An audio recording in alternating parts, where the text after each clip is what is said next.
J'ai déjà dit qu'il y avait une complicité entre les personnes qui voulaient apprendre, qui se retrouvaient dans une problématique d'apprentissage.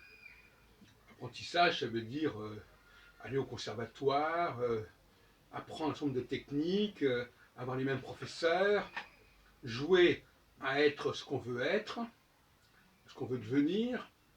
Hein. Et là, il y a une complicité, parce que finalement, ce sont des gens qui ne sont pas ce qu'ils sont, ça veut dire qu'ils ne sont pas encore ce qu'ils veulent être, et qui font semblant de l'être déjà, ou qui font comme si ils étaient déjà. Enfin, il y a une espèce de, comme ça, de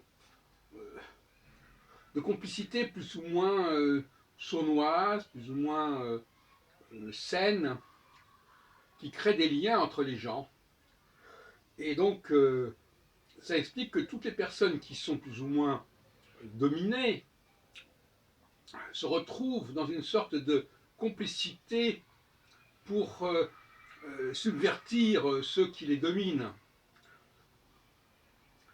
qui pour remplacer ceux qui les dominent. Et c'est une complicité qui n'est peut-être pas d'un très bon aloi. Dans le cas d'Éric Zemmour, il tient un discours extrêmement ambivalent sur la France. C'est assez étrange. Et ça se comprend d'ailleurs. Parce que toute forme de colonisation, d'état d'immigrés, de colonisés, génère de l'ambivalence. Ambivalence à savoir qu'on veut être l'autre, et ambivalence aussi parce qu'on veut, on a des comptes à régler avec l'autre quelque part. Et on veut à la fois monter et le faire descendre, pour arriver à une sorte d'équilibre en quelque sorte, de moyen terme. Je veux monter, mais je veux aussi que l'autre descende, comme ça sera à peu près au bon niveau.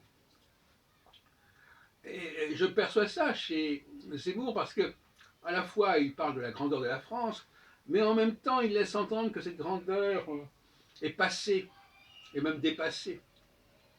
Et on voit bien toute l'ambiguïté, toute l'ambivalence du personnage de ce point de vue-là. Et c'est une ambivalence qui est constante. Tout immigré a un rapport mélangé, à des sentiments mélangés par rapport à sa destination. Les juifs qui sont issus d'immigration ont un rapport également compliqué avec la France. À la fois, ils la mettent trop haut, ils l'idéalisent sur un pédestal, et en même temps, quelque part, ils ont une forme de ressentiment, quelque part. Et la religion, d'ailleurs, on le sait très bien, se nourrit de ressentiment. Les esclaves qui veulent devenir des maîtres, l'utopie qui annonce des temps où ceux qui sont en haut seront comme ceux qui sont en bas, ou qu'il y aura. Bon, etc., etc. On retrouve ça chez les femmes. Leur rapport est compliqué aussi.